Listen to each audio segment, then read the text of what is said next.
Mes chers amis, quand on écoute Othman, on comprend que tous ceux qui disent que la droite ne se renouvelle pas, tous ceux qui disent que la droite n'a pas de jeunes pousses et de jeunes talents se trompent et que le groupe des conseillers régionaux, les Républicains à la région, a formidablement bien choisi son président de groupe. Attends, retire plus loin parce que je vais te donner des coups. Je ne veux pas lui donner des coups quand même, parce qu'il faut que je le préserve. Il faut que je ne parle pas devant tout le monde. Mesdames et messieurs les parlementaires, mesdames et messieurs les vice-présidents, les délégués spéciaux, les présidents de groupe de la majorité, je vois Jean-François Vigier et Béatrice Le Couturier qui est là, qui se cache, mais qui ne devrait pas se cacher. Mesdames et messieurs les conseillers régionaux, chers collègues, mesdames et messieurs les élus, j'ai vu beaucoup de maires dans la salle, je voudrais leur souhaiter la bienvenue. Mesdames et messieurs, chers amis, alors quand je vous vois si nombreux ce soir, je voudrais comprendre pourquoi certains disent que la droite est morte. Alors je voudrais que vous fassiez un tout petit peu de bruit pour rappeler à tous ceux qui en doutent que vous êtes là et bien là.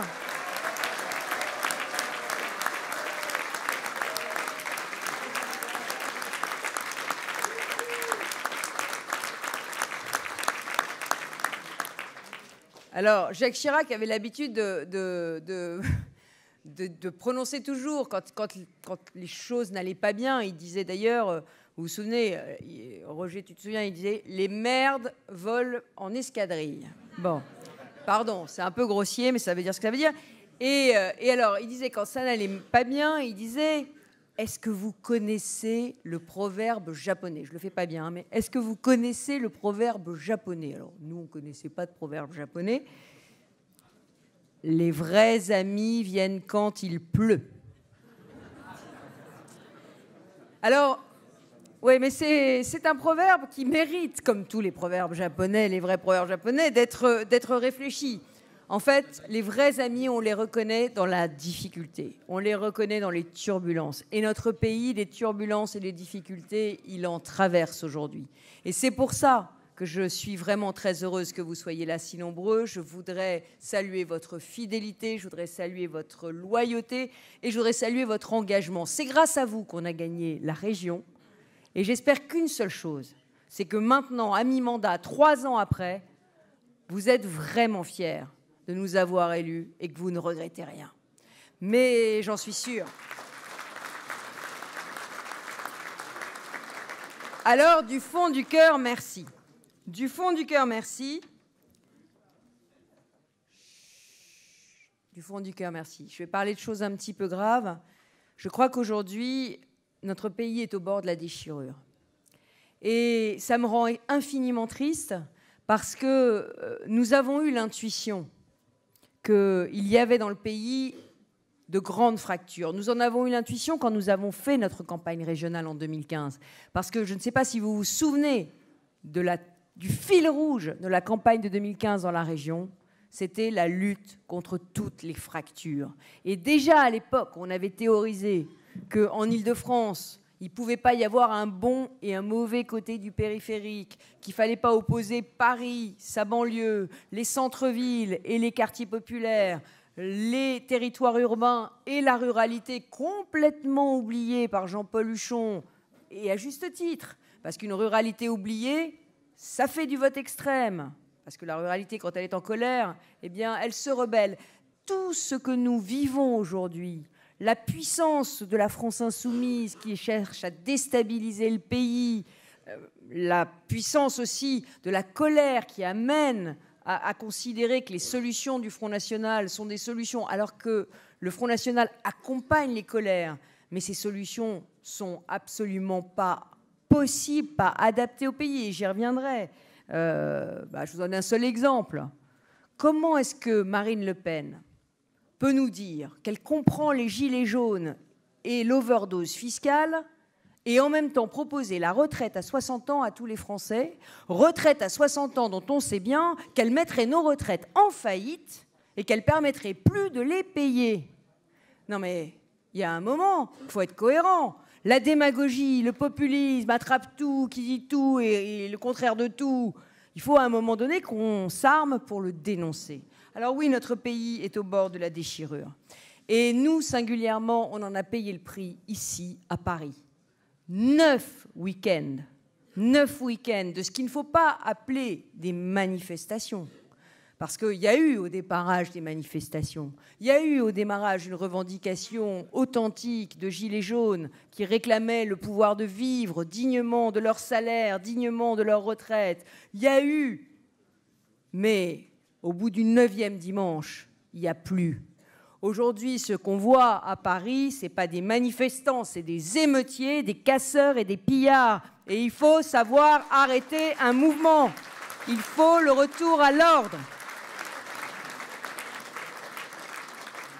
Et quand je vois dans notre région accepter l'inacceptable, qu'on crache sur les professeurs, les maîtres, qu'on attaque les lycées, qu'on essaye de les brûler, qu'on attaque les commerces, qu'on brutalise des personnes, qu'on attaque et qu'on boxe des gendarmes, des policiers, qu'aujourd'hui nos pompiers se fassent agresser alors qu'ils viennent éteindre des incendies et qui payent au prix de leur vie, rue de Trévise.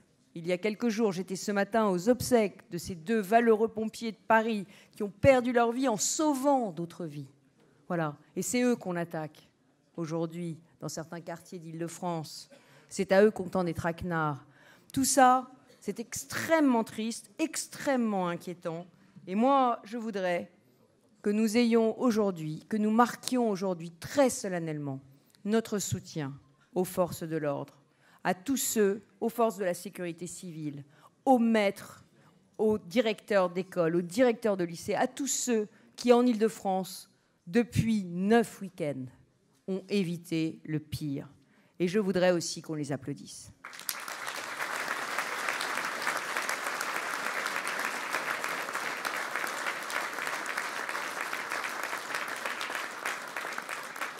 Alors la crise que vit notre pays, la crise sociale, ce n'est pas une crise unique. Il y en a d'autres dans le monde occidental. Il y a eu la crise du Brexit en Grande-Bretagne, il y a eu la crise italienne, il y a eu l'élection de Donald Trump aux États-Unis. Donc il y a aujourd'hui une crise de la démocratie. Cette crise de la démocratie, elle a été aggravée en France par l'arrogance d'Emmanuel Macron et par sa méconnaissance du territoire.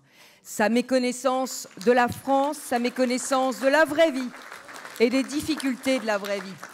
Aujourd'hui, que nous disent les Français ? Ils nous disent on veut plus de pouvoir d'achat, plus de pouvoir de vivre, stop au matraquage fiscal, à l'overdose fiscale. Cette rébellion du pouvoir d'achat, je l'avais annoncée en juin dernier. Pourquoi ? Eh bien, c'est très simple. C'est parce qu'en Île-de-France, c'est encore plus difficile de vivre avec un petit salaire.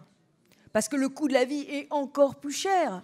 Et moi, je voyais nos aides-soignantes, je voyais nos policiers, je voyais nos enseignants, je voyais nos travailleurs pauvres. Je les voyais qui n'arrivaient plus à boucler leur fin de mois. Donc j'avais alerté, j'avais dit, mais combien de millions de familles vivent à l'euro près à la fin du mois ? Et je l'ai dit, en juin, et j'ai dit, attention, il va y avoir la retenue à la source, il va y avoir encore des taxes. Il faut baisser les impôts. En fait, l'overdose fiscale de François Hollande, Emmanuel Macron n'y a pas mis fin. Et non seulement il n'y a pas mis fin, mais quelle maladresse. L'année où il supprime l'ISF, d'augmenter la CSG des retraités. Quelle maladresse. C'est totalement vécu comme injuste, et à juste titre, par les retraités. Et augmenter toutes les taxes sur le gazole, sur l'essence, sur la cigarette, en même temps. Je veux dire, où on fait une vraie baisse d'impôts, un vrai chemin de baisse d'impôts. Et moi, j'appelle à ce chemin. Rendre du pouvoir d'achat aux Français, c'est possible. Nous pouvons le faire, nous, à la région. Et Othman l'a très bien dit. On a, depuis 3 ans, fait 1 milliard d'euros d'économies. On a fait ce milliard d'euros. Alors oui, on a déplacé 2000 fonctionnaires qui étaient bien heureux dans le 7e arrondissement de Paris, le plus bel arrondissement de Paris, le plus cher aussi. Ils étaient là. Eh bien, on leur a dit, on va aller en Seine-Saint-Denis. Ça va coûter moins cher. Et on fera des économies. On leur a dit, vous travaillez 34 heures. Bah maintenant, vous allez travailler 35, comme tout le monde. On leur a dit, maintenant, va falloir faire plus avec moins d'effectifs. Ben oui. On a ouvert à la concurrence un certain nombre de services de transport de la région, ce qu'on pouvait ouvrir. Et du coup, on a fait des économies. Transport scolaire. C'était drôle. Au dernier budget, l'opposition me dit « Oh là là, Madame Pécresse, vous êtes une antisociale, vous avez mis moins d'argent sur les transports scolaires. » Alors j'ai dit « Ah, ça manque de peau. On a plus de transports scolaires, plus de fréquences, ça va aller mieux, il y en aura davantage et ça va coûter moins cher parce qu'on a mis en concurrence. » Ah oui, ah oui. Alors ça, la gauche, quand vous leur dites qu'on peut faire mieux avec moins d'argent, là, on leur ouvre des perspectives.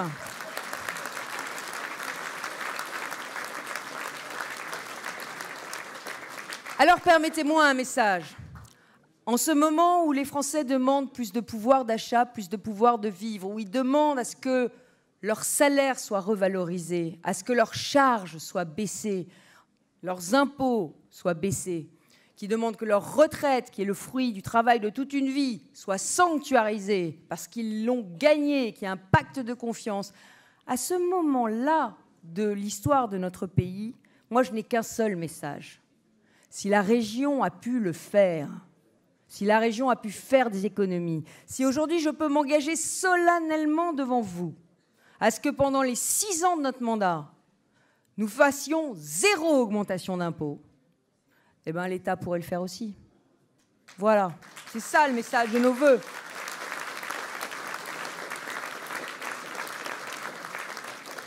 Alors, aujourd'hui, ce que je voulais vous dire, ce que je ressens, c'est que la France n'a jamais eu autant besoin de la droite. La France n'a jamais eu autant besoin des solutions que nous proposons. La France n'a jamais eu autant besoin d'une inflexion politique. Nous voulons moins d'impôts, c'est notre projet. Moins de dépenses, c'est notre projet. Faire mieux avec moins d'argent, des meilleurs services avec moins d'argent, c'est notre projet. Et nous, on fait de la politique par la preuve à la région. Mais les Français, ils veulent aussi restaurer l'autorité de la loi. Ils veulent de l'ordre. Et là aussi, c'est notre projet. Et là aussi, il faut se fixer des règles claires. Nous, on l'a dit, en matière migratoire, nous voulons pouvoir choisir notre immigration.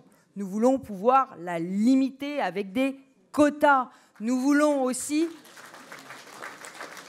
que la loi de la République soit respectée et que quand on est en situation régulière, on soit accueilli, intégré, mais que quand on est en situation irrégulière, on rentre dans son pays. Ça fait des mois que je demande au ministre de l'Intérieur de nous donner chaque mois les chiffres des reconduites à la frontière.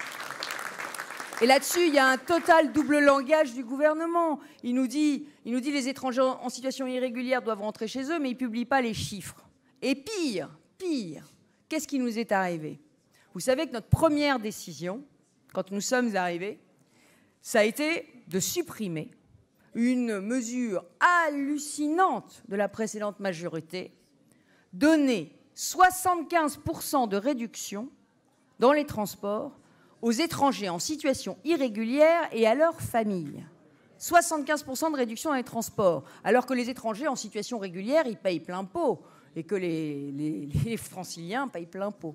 Donc, moi, j'ai dit, je supprime. Il n'y a pas de prime à l'illégalité. Vous êtes dans l'illégalité, vous payez plein pot, puis c'est tout. Eh bien, nous avons perdu en justice. Et j'ai dit au gouvernement, je vais présenter un projet de loi pour changer la loi, puisqu'il paraît que la loi m'oblige. Bon, c'est une question d'interprétation, hein, mais enfin, bon, le juge l'a interprété. Donc, la loi m'oblige. Donc, j'ai demandé à mon ami Roger Carucci, à mon ami Robin Reda, qui sont là, de déposer des propositions de loi pour supprimer les tarifs réduits pour les étrangers en situation illégale, les clandestins. Eh bien, par trois fois, le gouvernement a fait voter contre tous les articles, tous les amendements, toutes les lois que j'ai pu proposer. Alors c'est un double langage total et c'est injuste. Et c'est d'autant plus injuste que si l'on regarde, eh bien finalement, il y a beaucoup de monde en Île-de-France qui a des tarifs réduits. Les salariés, ils ont le pass Navigo, ils peuvent se faire rembourser 50% par l'employeur. Les enfants, ils ont 50% de réduction.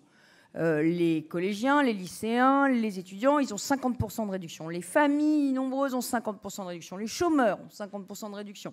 Les bénéficiaires du RSA, eux, ils ont 75% de réduction. Et puis, il y a quand même une catégorie de la population qui n'a pas de réduction. C'est qui? Les retraités, toujours eux, toujours eux. Et j'espère que vous ne croyez pas à l'arnaque de la maire de Paris qui dit qu'elle a donné la gratuité à tous les retraités. Non, non, non, que nenni. Elle a donné la gratuité aux retraités non imposables. Mais le problème, c'est qu'en Ile-de-France, dès qu'on est un tout petit peu au-dessus, on est imposable.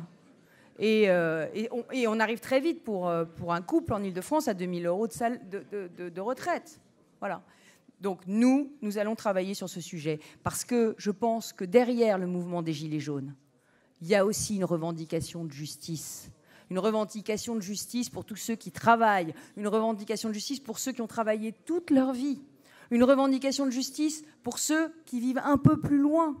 Une revendication de justice pour ceux qui font plus d'efforts et qui voudraient être reconnus. Et pas en permanence que celui d'à côté qui fait beaucoup moins, eh bien, soit beaucoup plus soutenu. Donc nous, on va mettre cette question de la justice au cœur de notre politique régionale. Donc je vous le dis, impôts, ordre, mais aussi cohésion nationale. Sur tous ces sujets-là, je crois que la droite a des choses à dire. Elle a des choses à dire parce que nous aimons la France et nous voulons porter un projet pour elle, pour qu'elle se redresse et pour qu'elle reste, ce que le général de Gaulle avait toujours dit, qu'elle reste au premier rang. Le rôle de la région, si jamais on vous demande, à quoi ça sert la région? Je ne suis pas sûre que si on faisait un QCM même derrière moi, on aurait 100% de bonnes réponses.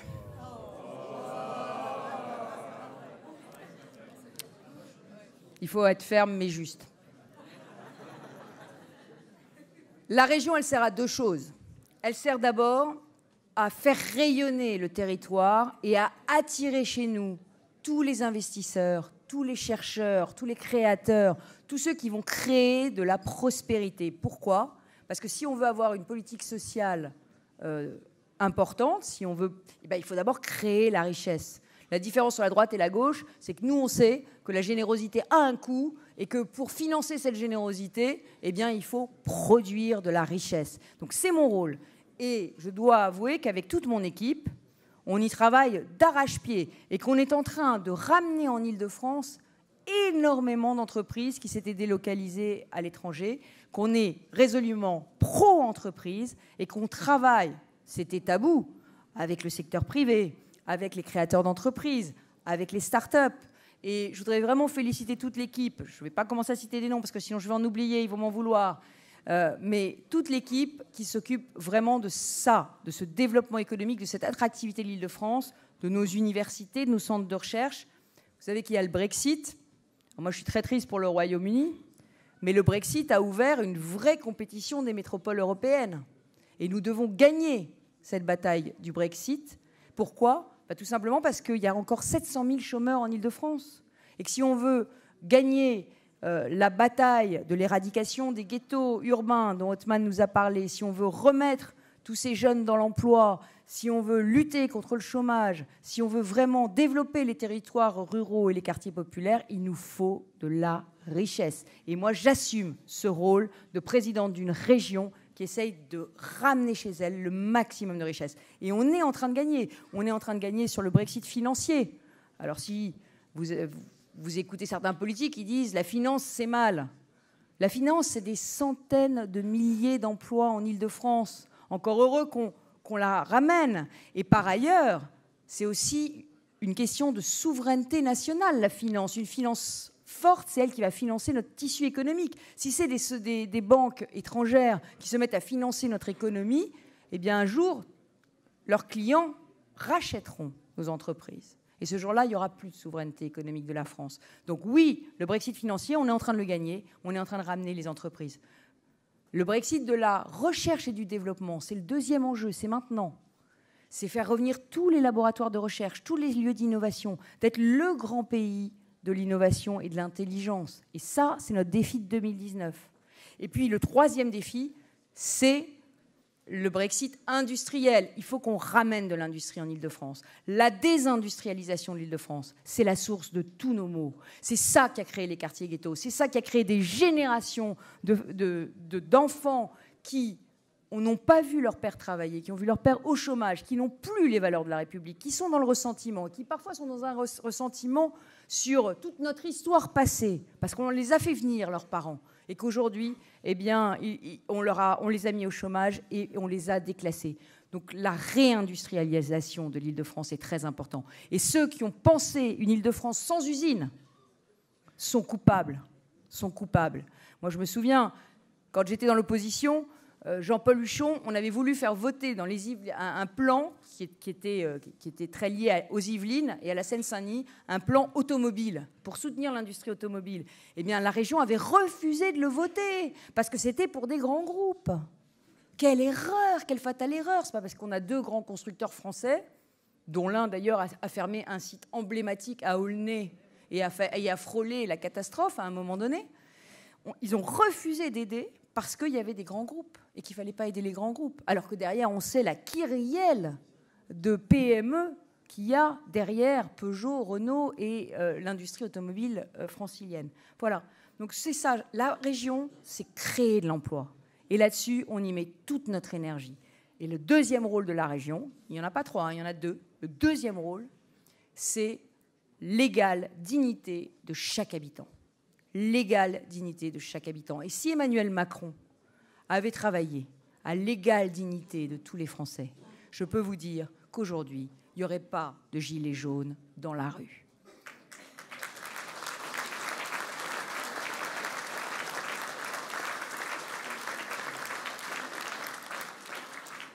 Alors, je voudrais quand même un tout petit peu vous parler de ces quartiers de banlieue dont on ne parle plus.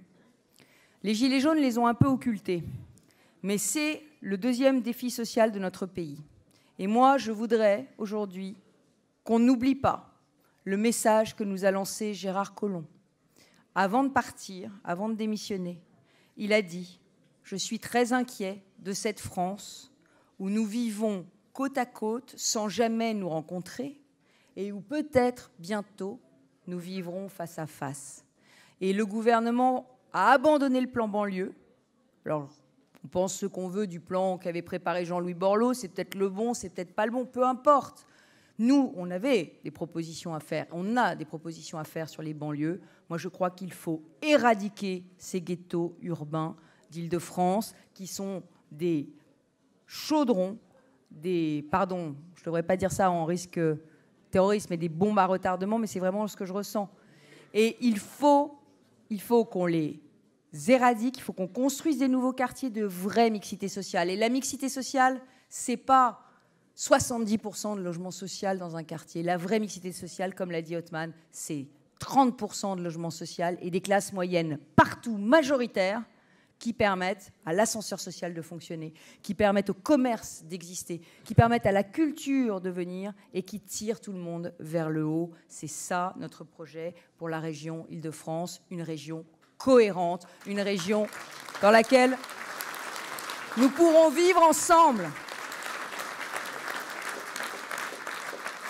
Bon, un tout petit mot sur l'écologie pour se faire plaisir. Parce que moi, je revendique que la droite, que nous soyons les vrais écologistes. Et d'ailleurs, je vais vous donner un seul exemple. Où veulent vivre les franciliens ?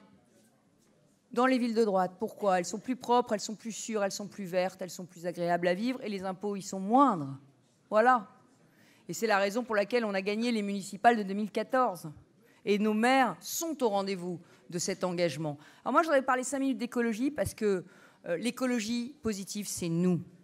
Il y a deux écologies. Il y a l'écologie qui interdit, l'écologie de la ségrégation sociale, l'écologie des privilégiés, l'écologie qui taxe. Ça, c'est l'écologie de Mme Hidalgo et de M. Macron. Nous, notre écologie, ce n'est pas la même. Nous, notre écologie, elle est sociale et elle est incitative. Ça veut dire quoi ? Ça veut dire qu'on donne des aides. On donne des aides pour aider les Français à sauver la planète. On leur donne des aides pour qu'ils roulent en vélo électrique. On leur donne des aides pour qu'ils changent leur voiture. On leur donne des aides pour qu'ils changent leur chaudière polluante. Voilà, c'est ça l'écologie positive. On leur rend des espaces verts à 2 pas de chez eux. On leur enlève le béton dans lequel un certain nombre de maires de gauche ont enfoui leur ville. Voilà, c'est ça la région. Et d'ailleurs, j'ai eu le bonheur de lire dans un journal qui ne nous est pas favorable que pour la première fois, l'Île-de-France avait réduit sa consommation d'espaces verts depuis 3 ans, alors qu'elle augmentait tous les ans la destruction des espaces naturels. Et là, depuis 3 ans, on l'a diminué. Parce que nous sanctuarisons les espaces naturels. Et pareil sur la culture. Aujourd'hui, la région dépense 15% de plus pour la culture qu'elle ne dépensait avant. Elle a un projet culturel et artistique pour chaque lycée. Ça n'était jamais le cas. La gauche se croyait propriétaire de l'éducation et de la culture. Elle nous a laissé 200 lycées vétustes et elle nous a laissé, j'allais dire, avec des programmes culturels qui allaient toujours au même. On va dire ça gentiment. Voilà. Et puis, nous sommes une région qui crée des ponts. Moi, je voudrais parler un petit peu d'aide au développement. La région Île-de-France est une région monde. Nous, la droite, nous devons avoir une vraie réflexion sur le développement de l'Afrique. Nous devons avoir une vraie réflexion parce que ce continent africain va être bientôt riche d'1 milliard d'hommes. Ils sont à nos portes et nous devons les développer. Dans l'ADN de la droite, et notamment dans l'ADN de la droite gaulliste, il y a toujours eu l'idée que nous avions une responsabilité dans le co-développement du continent africain. Eh bien, il faut retrouver cette responsabilité. Il faut le faire et il faut ouvrir ce continent. Et il faut aider au retour de la diaspora, parce que la diaspora francilienne, elle a envie aujourd'hui d'aider son pays d'origine, le pays de ses parents, le pays où elle est née.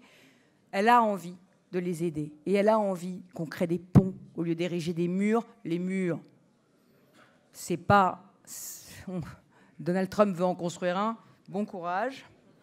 Non, il nous faut des lois. Il nous faut des lois qui soient respectées. Il faut qu'on ait le choix de notre politique migratoire. Mais derrière, il faut aussi qu'on aide au développement de l'Afrique. Et puissamment, il nous faut que l'Île-de-France soit très présente. Et c'est pour ça que nous avons aujourd'hui organisé des partenariats. Et l'un de ces partenariats, par exemple, consiste à former des Maliens franciliens à l'agronomie pour qu'ils rentrent au Mali pour former les agriculteurs maliens. Ça, c'est de l'aide au développement intelligente. Ça, c'est ce qu'on peut faire aujourd'hui d'intelligent. De même que nous avons fait, alors ça a hérissé la France insoumise, nous avons fait un projet de rénovation de la Casbah qui est confié à des entreprises françaises. Alors ils ont dit, oh là là, oh, quelle horreur! On a confié à la droite française un projet en Algérie. Oh, c'est mal. Sauf que si aujourd'hui Alger s'ouvre et que s'ouvre au tourisme, qu'on rénove cette ville, qu'on crée de la prospérité là-bas, de l'ouverture aussi, ben, le résultat sera bénéfique des 2 côtés de la Méditerranée. Alors assumons ce rôle et cette responsabilité d'un partenariat gagnant-gagnant avec l'Afrique.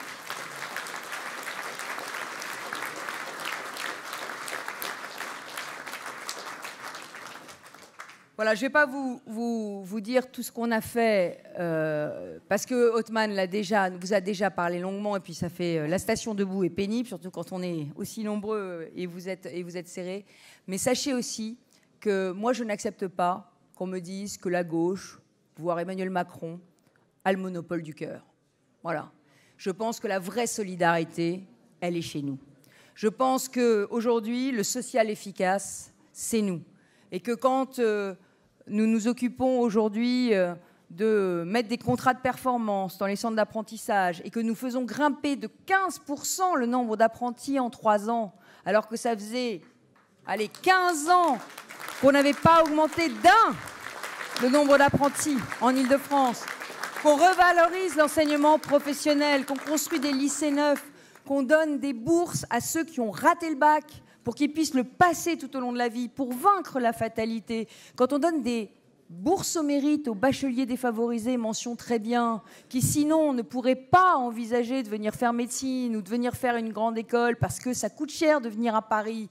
Voilà, on rétablit l'égalité des chances et on fait aussi une aide au mérite. Et sachez que cette année, notre grande cause régionale, c'est les femmes à la rue.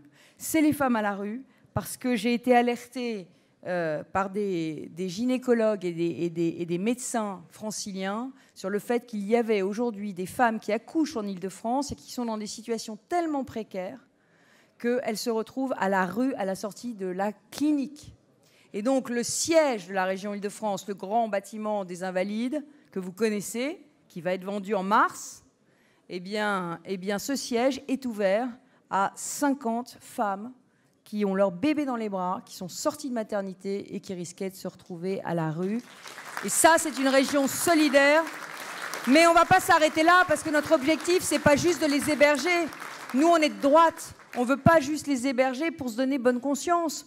Nous, ce qu'on veut, c'est en faire un pilote pour les réinsérer et leur redonner, leur remettre le pied à l'étrier pour qu'elles puissent repartir dans la vie, trouver un emploi. Et on ne s'arrêtera pas à la fin de l'hiver, on les amènera jusqu'à l'emploi.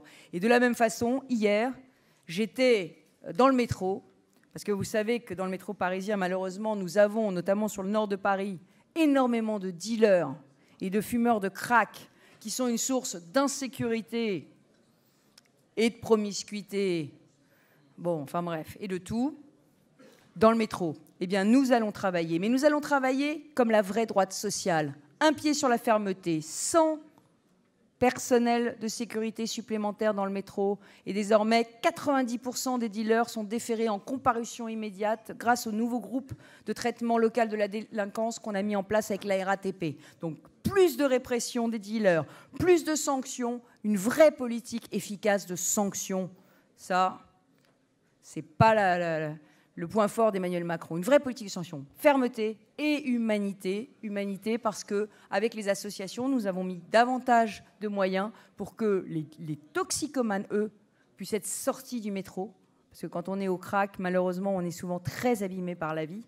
Et donc, ils n'ont pas les moyens eux-mêmes de se prendre en main. Il faut donc que nous les accompagnions vers la sortie du métro et que nous les accompagnions dans des structures spécialisées pour les traiter. Donc vous voyez, fermeté, humanité, c'est ce message-là dont le pays a aujourd'hui besoin, ce message qui manque, ce message que nous devons porter. Alors oui, on va participer au grand débat national. Oui, on va contribuer au grand débat national. Mais moi, ce que je vous demande à tous, c'est de prendre votre Internet et d'être acteur.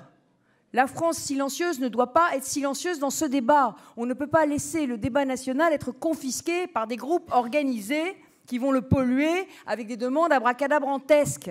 Nous, on a des projets à défendre. Je vous en reparlerai quand on fera d'autres vœux peut-être.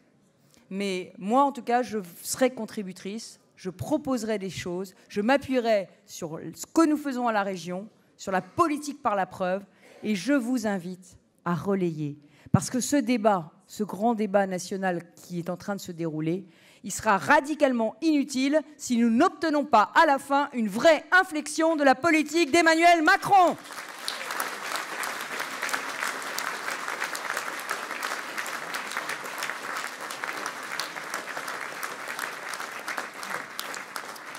Alors, c'était les vœux du Conseil régional. On a surtout parlé de la région. Je vous parlerai peut-être un jour de la France si vous revenez à d'autres vœux.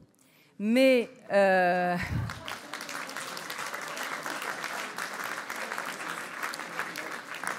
pour conclure, je voudrais citer une femme de la France profonde,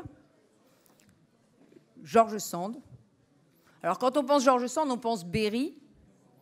Mais George Sand, en réalité, était francilienne. Bien sûr. Elle habitait Palaiseau dans l'Essonne. Et George Sand disait « Les faits valent mieux pour convaincre,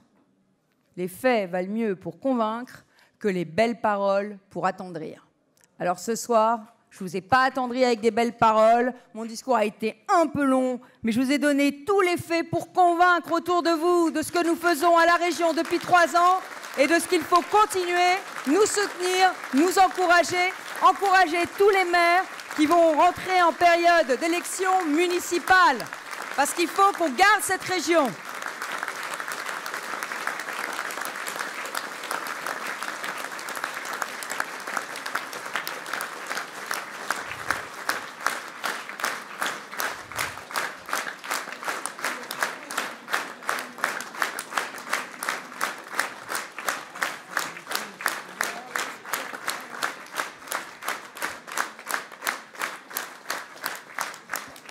Vous m'avez même pas laissé vous souhaiter mes vœux. Alors, je voudrais vous souhaiter à tous et à toutes une très belle année 2019. Et malgré le climat national, qu'elle vous apporte à toutes et à tous ceux que vous aimez, du bonheur, de l'amour, de la santé, de la prospérité. Et puis, comme on est une terre d'impressionnistes, Camille Pissarro, à qui on demandait le secret de ses chefs-d'œuvre. Camille Pissarro, à qui on demandait le secret de ses chefs-d'œuvre, disait « C'est simple, je regarde les belles choses et je laisse les autres regarder ailleurs. » Alors moi, je vous souhaite, cette année en 2019, de ne regarder que les belles choses et de laisser les autres regarder ailleurs. Bonne année à tous!